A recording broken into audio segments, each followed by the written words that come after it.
Hi hello, నేను మీ చిన్ని. పాలకూర రైస్ ఎలా చేయాలో చూద్దాం. ఫ్రెష్గా ఒక కట్ట పాలకూర తీసుకొని అందులో ఇసుక ఏమీ లేకుండా శుభ్రంగా వాష్ చేసుకొని బాగా చిన్నగా తరుక్కోవాలి. సో చూస్తున్నారు కదా, ఇలా శుభ్రంగా సన్నగా తరిగేసుకున్న తర్వాత ఒక గుప్పెడు కొత్తిమీర, గుప్పెడు పుదీనా, ఒక చిన్న ఉల్లిపాయ, ఒక 7-8 పచ్చిమిరపకాయలు, అలాగే గరం మసాలా దినుసులు, బిర్యానీ ఆకు, దాల్చిన చెక్క, లవంగ్ మొగ్గ, యాలుకలు, షాజీరా అవన్నీ వేసేసుకొని వేగాక పచ్చిమిరపకాయలు, అలాగే ఒక గుప్పెడు జీడిపప్పులు వేసుకొని మనం కట్ చేసుకున్న ఉల్లిపాయ కూడా వేసేసుకొని ఒక 2 స్పూన్లు అల్లం వెల్లుల్లిపాయ పేస్టు వేసి బాగా కలిపి పచ్చివాసన పోయేంత వరకు వేయించుకోవాలి. అలా వేయించుకున్న తర్వాత మనం కొత్తిమీర, పుదీనా కూడా శుభ్రంగా వాష్ చేసుకొని అందులో వేసేసుకోవాలి. వేసుకొని ఒకసారి మొత్తం మసాలా అంతా కలిసేలాగా కలుపుకుంటే కొత్తిమీర, పుదీనా కొంచెం సాఫ్ట్ అవుతుంది.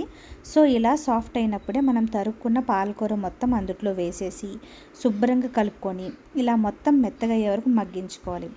ఇలా చూసారా, పూర్తిగా మన పాలకూర చక్కగా మగ్గిపోయింది. మీరు తీసుకున్న బియ్యం క్వాంటిటీని బట్టి వాటర్ యాడ్ చేసుకొని మన రైస్కి పట్టేంత ఉప్పు, కొంచెం గరం మసాలా వేసి బాగా మసులుతున్న టైంలోనే మనం రైస్ కూడా వేసేసి సిమ్లో పెట్టుకొని మూత పెట్టి చక్కగా పర్ఫెక్ట్గా ఉడికే వరకు ఉడికించుకోవాలి. సో చూశారు కదా, పాలకూర రైస్ అయితే రెడీ అయిపోయింది.